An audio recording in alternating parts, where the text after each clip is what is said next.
Ako po, si Wilma Tiangco, dito po sa bansang Jeddah, Saudi Arabia, kaagapay ng serbisyong OFW. Serbisyong OFW. Narito na ang programang Agapay ng mga Pilipinong manggagawa sa ibang bansa. Hatid ng FEBC Radio TV at ng Global Filipino Movement. Serbisyong OFW.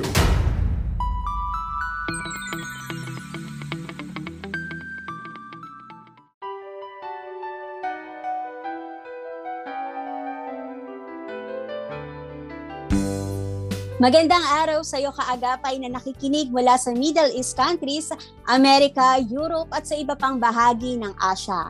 Ito po si Kayla Escalante at saan ka mang panig ng mundo kaagapay, halika at samahan mo akong sa mahigit kalahating oras ng makabuluhang kwentuhan para sa ating mga kaagapay na overseas Filipino workers. Ito po ang Serbisyong OFW Wednesday edition na sumasaludo po sa mga Pilipinong manggagawa sa ibang bansa. Kapupulutan po natin ng inspirasyon ang buhay ng ating guest ngayong araw, kaya naman tutok ka lang kaagapay.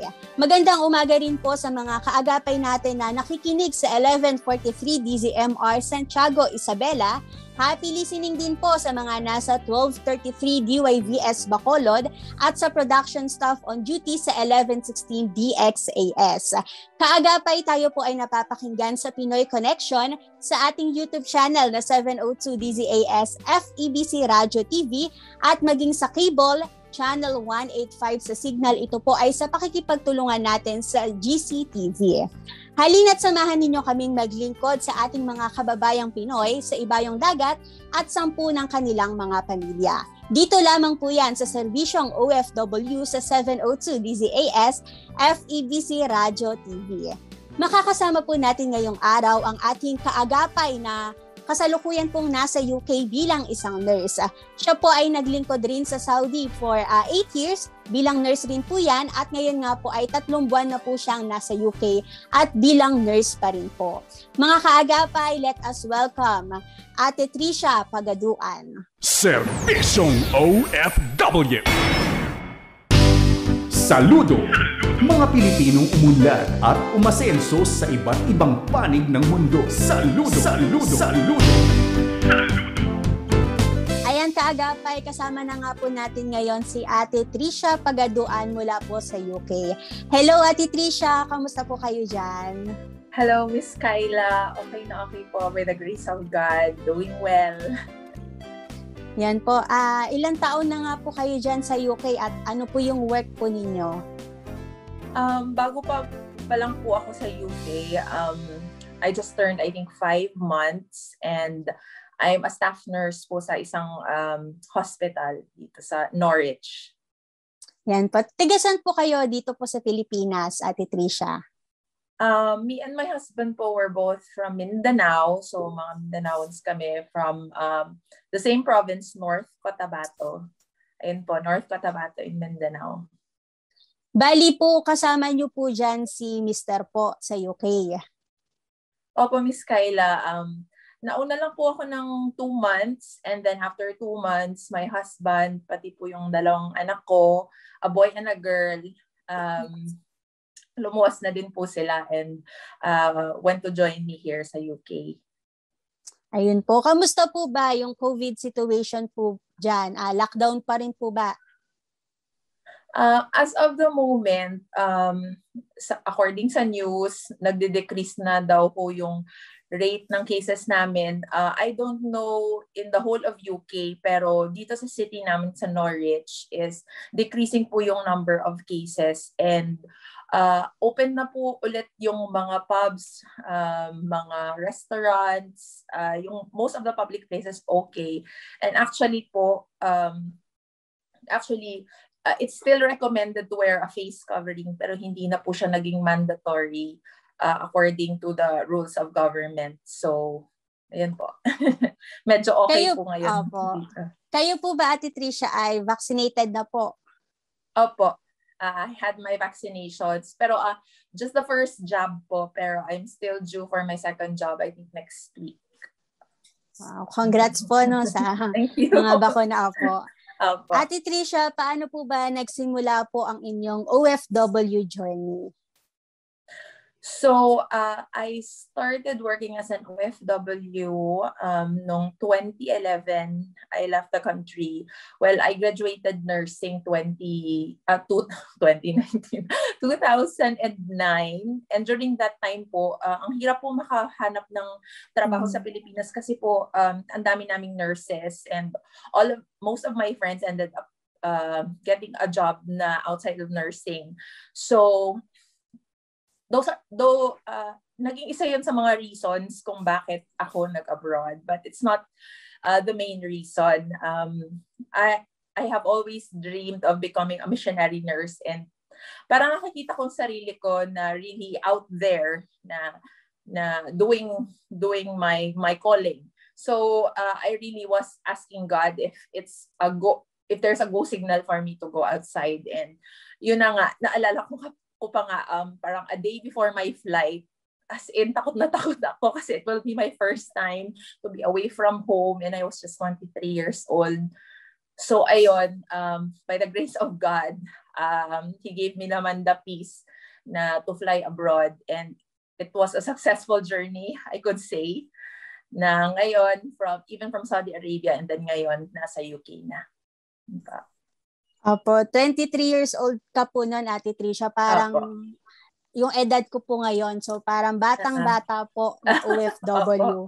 Kamusta po yung mga naging unang taon po ninyo, mga naging unang buwan po ninyo bilang isang OFW? Masasabi ko po, it has been hard nung mga time na yon kasi nga I'm in a foreign country and Arab country pa. I mean, yung means of communicating to people, lalo na ako, isa akong nurse. Tapos yung halos lahat, as in almost 99.9% ng mga pasyente ko, just speak Arabic and walang English talaga. So, ang hirap makipag-communicate. So, ayun, culture-wise, ang hirap mag-adjust. At saka, syempre, nangungulila ka sa family back home. Ayun, so may mga ganong struggles. But it has been comforting kasi nga, I have found a group of Christian friends na andon. And then, I have also 3 aunts na nasa Saudi Arabia and a cousin. So, naging helpful yon. Yes po. And eventually, my then fiancé, pumunta na rin ng Saudi Arabia and we got married there. So, we started our family actually in Saudi Arabia. So, naging maganda po yung kwento from difficulty tapos naging okay na po. Opo. Paano po ninyo napagtagumpayan po yung mga adjustment po sa culture, yung homesick, paano po ninyo ito napagtagumpayan? I guess, nag-take advantage lang din ako ng availability ng social media. Like any other OFWs, syempre yun yung nakakapagpawi ng ating kalungkutan pag nakakausap natin yung family back home. So video calls, chatting.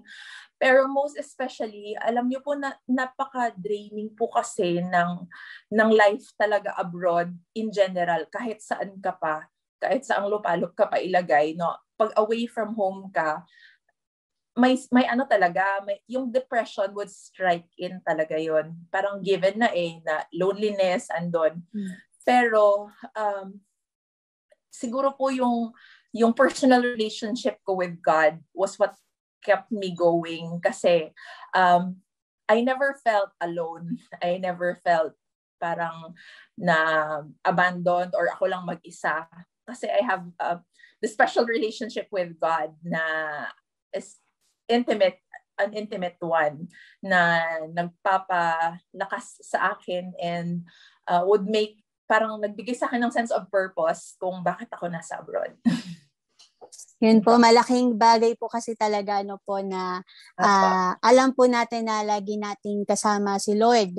Pero since po unang bansa po ninyo ay Arab country, yung iba po ay mahigpit po sa pag-church po. Kamusta po yung naging situation po ninyo doon nun pong sa church po? Actually, mahirap talaga kasi syempre you have to parang observe din na yung parang hindi naman masyadong tawag nito, unlike sa other countries na pwede kang lumabas tsaka mag-preach sa kalsada about the word of God. Pero syempre doon, syempre secret, parang underground yung mga gatherings ninyo. And sometimes even if we do prayer times and gatherings, lalo na pag winter time, kasi syempre maririnig yung mga sounds namin. So we would be very quiet, walang instruments na gagamitin. Tsaka ganun lang. Pero as what I have observed sa mga Filipinos, when they are in the Arab countries wherein restrictions are there, parang yung opportunity to worship God and to gather together in prayer, parang mas nagiging mas sweet and saka something special. Yung ganon. So, ayun po. Opo. Yun nga po, nakwento po ninyo na mula po sa Arab country. Paano naman po yun, nagsimula po yung OFW journey po ninyo dito po naman sa UK? Funny po kasi yung aim po talaga, yung goal namin ng asawa ko is for me, ako pong mauuna. And yung goal ko po talaga is Ireland and not UK. And funny kasi nag-take ako ng exam, English Proficiency, IELTS. And then yung requirement po for Ireland was yung dalawang sections ng exam should score a 7, and then 2 sections can be just 6.5.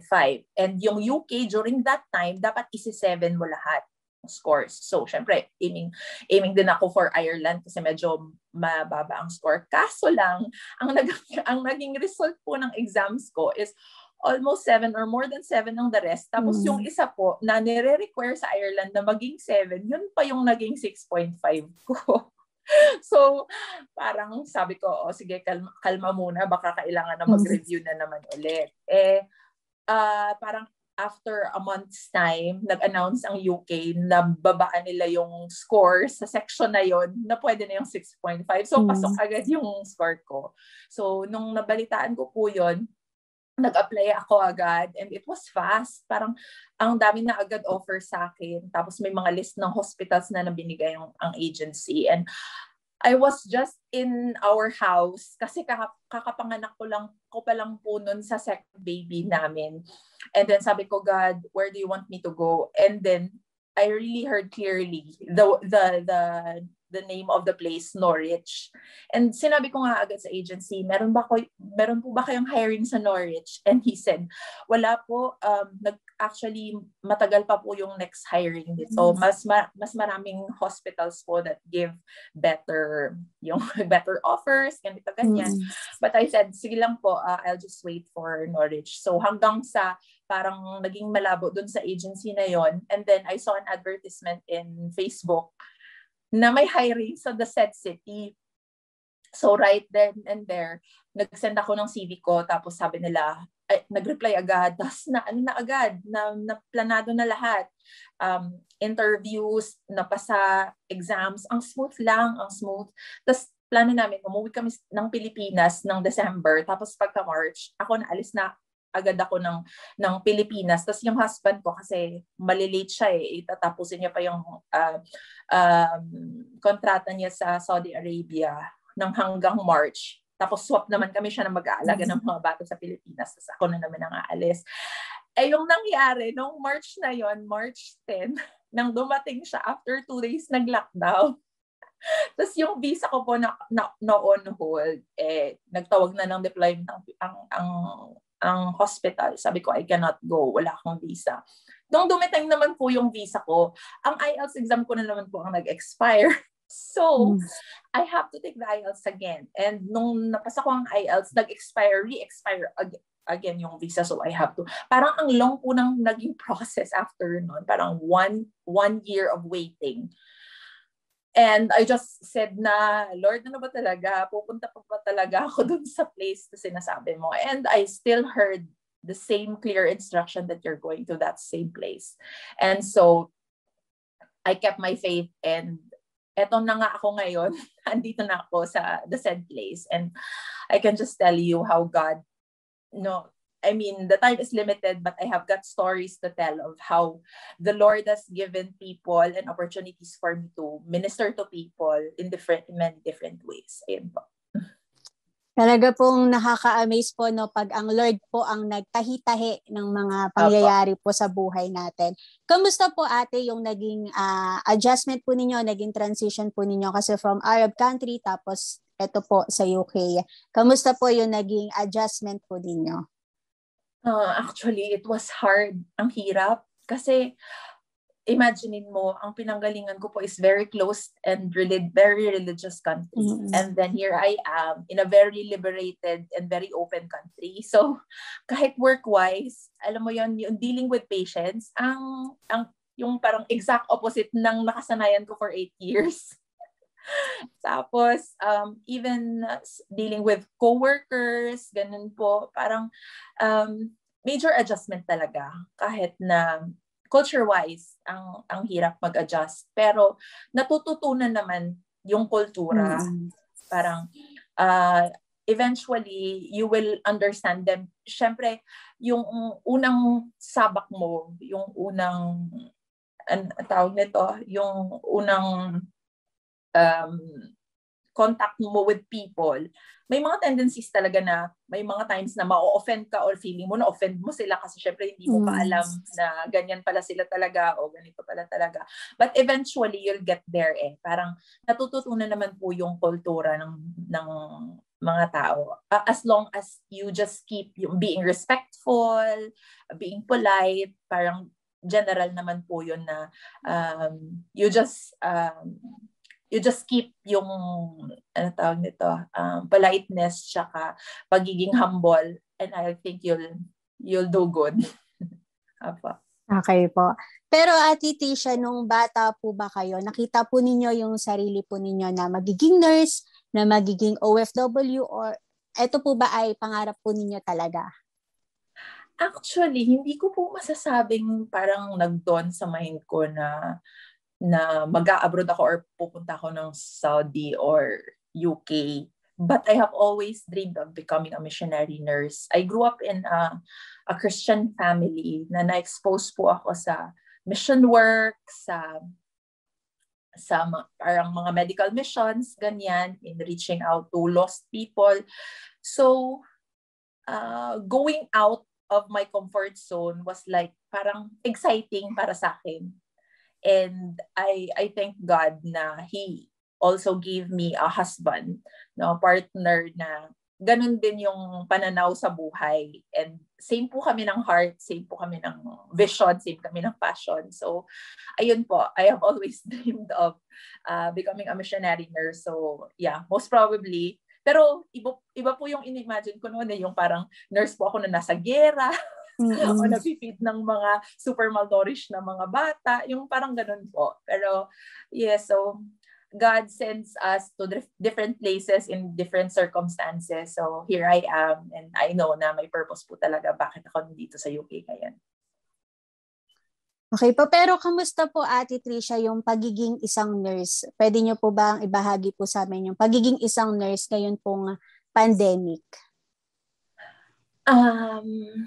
It's hard lalo na pag may mga bata kang inuuwian. I mean, kasi syempre very delicate yung mga kids, and you'd be very careful na you will not get infected sa workplace. So nagpapasalamat din naman ako na yung napuntahan ko pong hospital, complete naman ng mga equipment, ng mga PPE, wala naman kaming shortage of the moment. Tapos, yung every patient na namimit, nakakasalamuha po namin is well-screened ng reception area. Bago po makapunta sa amin, pinapapalitan po yung mask with a fresh mask, tapos nag-screening po, ganyan. So, yung kahit din po yung department where I work at is dermatology. So, hindi po ako nakaka-meet ng mga pasyente na may mga COVID-like symptoms, unlike sa mga departments wherein may mga respiratory illness yung dinideal nila. So parang favor po yun on my side na yun pong department na yun ang napuntahan ko. So blessing pa rin po talaga ng Lord na maganda po yung hospital, maganda po yung department na napuntahan po ninyo. Pero Ate Tricia, sa ilang taon po ninyo bilang isang OFW, ano po yung, pwede nyo pong ibahagi sa amin, ano po yung sa tingin po ninyo pinakamahirap na challenges na kinaharap po ninyo? Parang of all siguro, homesickness pa rin.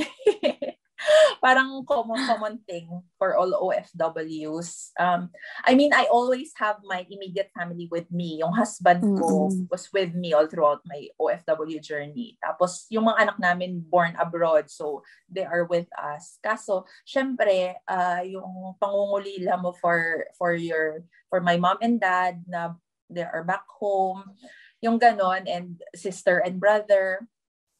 So, ganun, yun siguro ang one of the parang main struggles talaga ng every OFW. And I cannot just imagine yung mga OFWs wherein yung immediate family members nila, husband, wife, are away from them. So, I could not imagine yung struggle na pinagdadaanan nila because I haven't been there. Pero, I hope and pray na ma-reunite din sila, no? The soonest.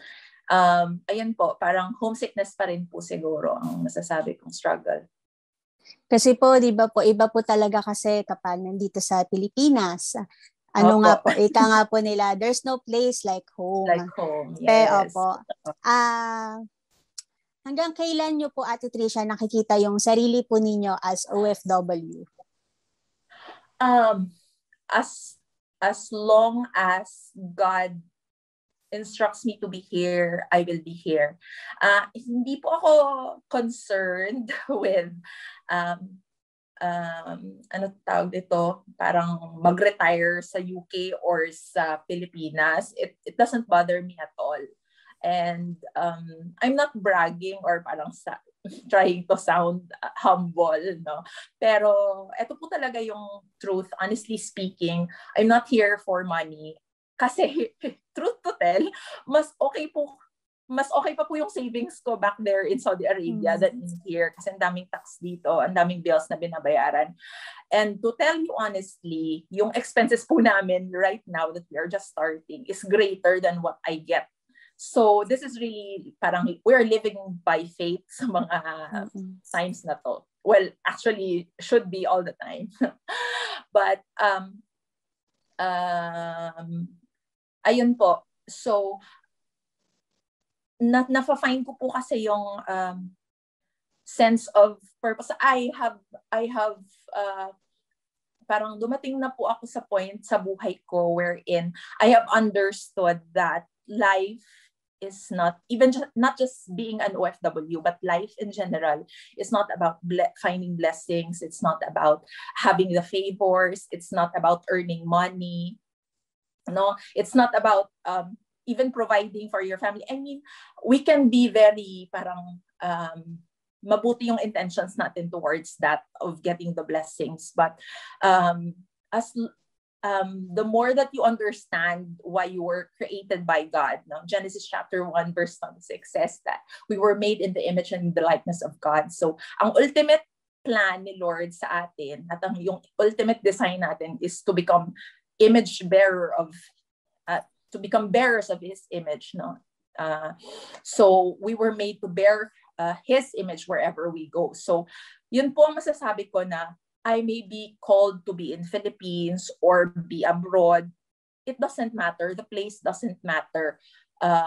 Same pa rin yung purpose ko sa buhay, to bear the image of God. And bearing His image, I would like to do it not just alone, but with my teammates, which is my family. So yun po talaga yung understanding ko, that it is really God's will for family members to be together. And I hope and pray din po na maging maging heart din to ng every OFW to bring along their family with them. Kasi even though it's a struggle, kahit nga mga other friends ko would ask, dinala mo agad sila, bilis naman, 2 months lang, andito na, andyan na. So for me, I really just can't function without my teammates. They're my teammates. So ayun po, it's always, I really believe that it's always God's plan for the family to be together kahit sa ang parte pa ng mundo.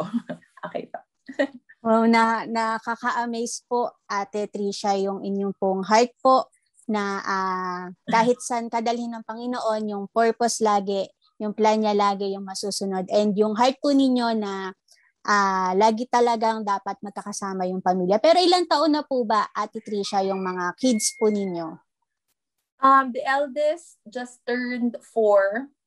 And then, yung youngest ko po, turned 2 last month. Yun po.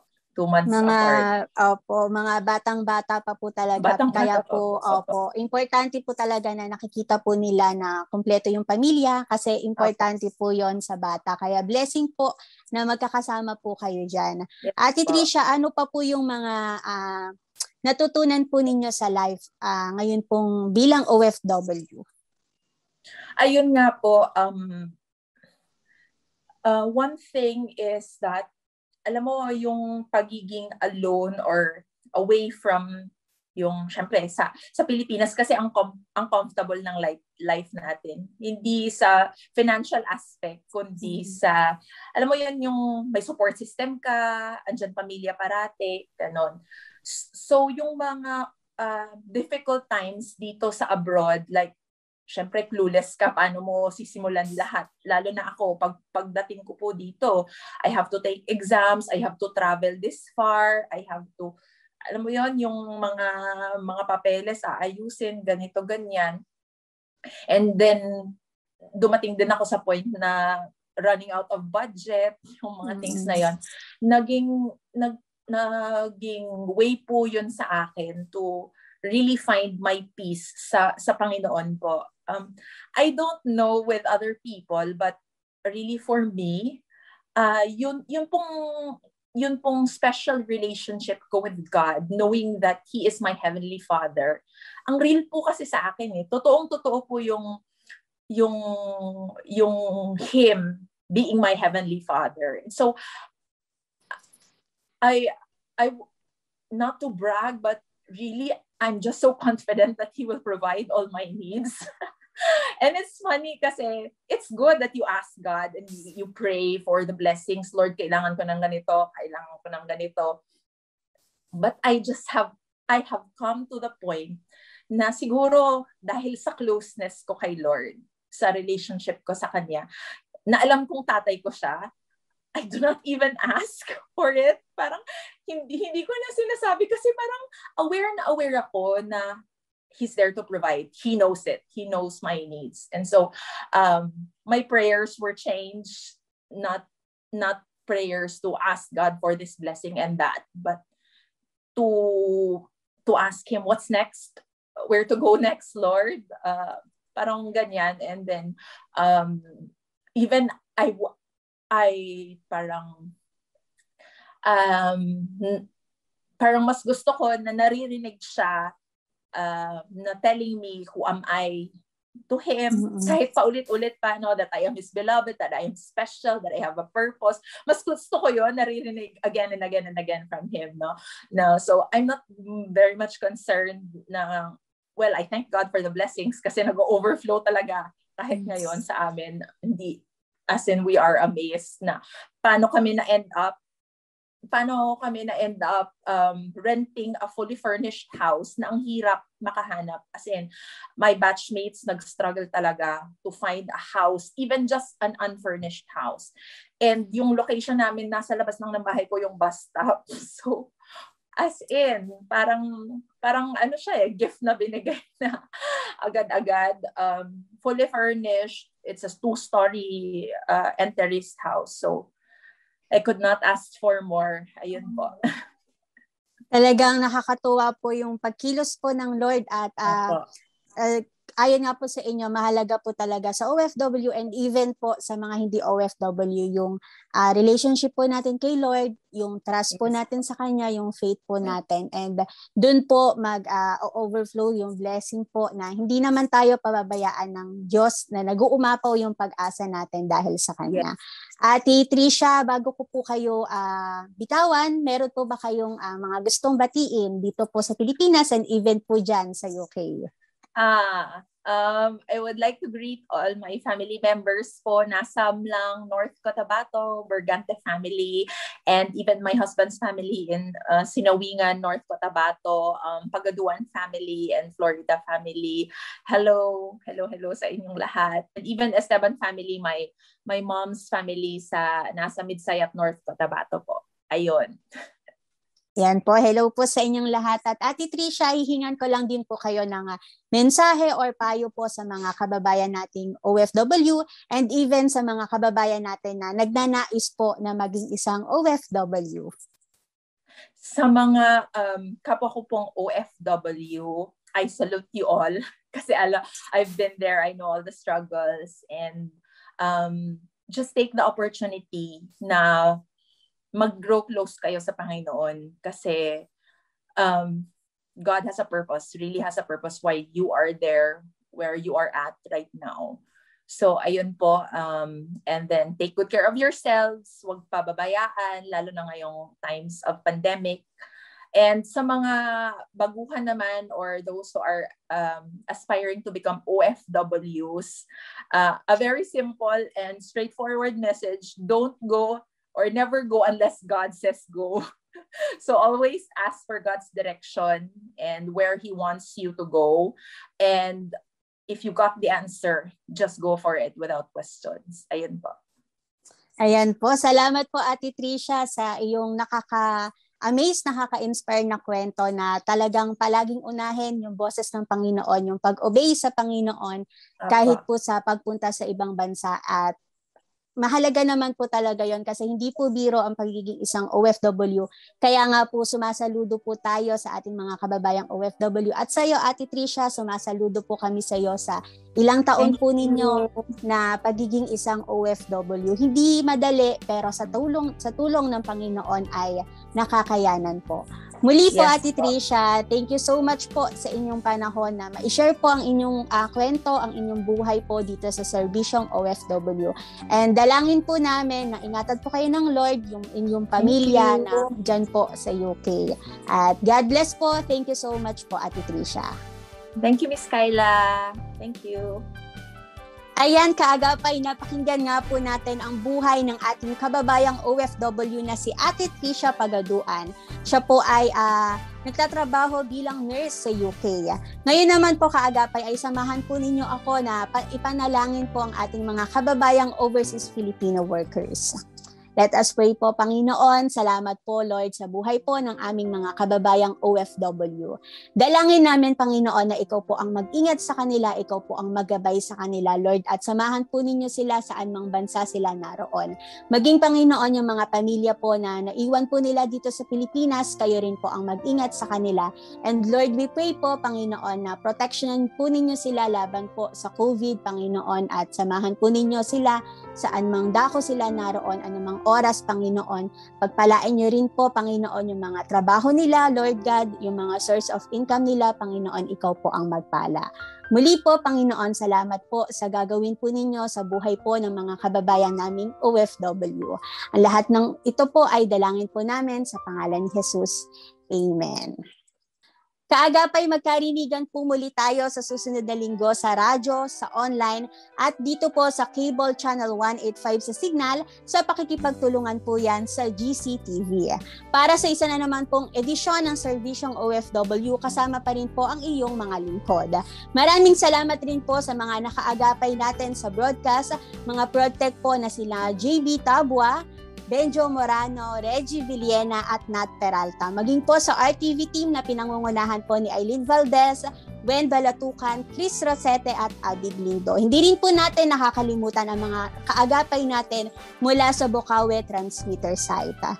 Muli ito po si Kayla Escalante at nagsasabing pagpalain ng Diyos ang OFWs at ang kanilang mga pamilya. God bless you, Kaagapay! Hi! Ako po si Pastor Joshua Madera mula dito sa Jeddah, Saudi Arabia, kaagapay ng Serbisyong OFW. Serbisyong OFW.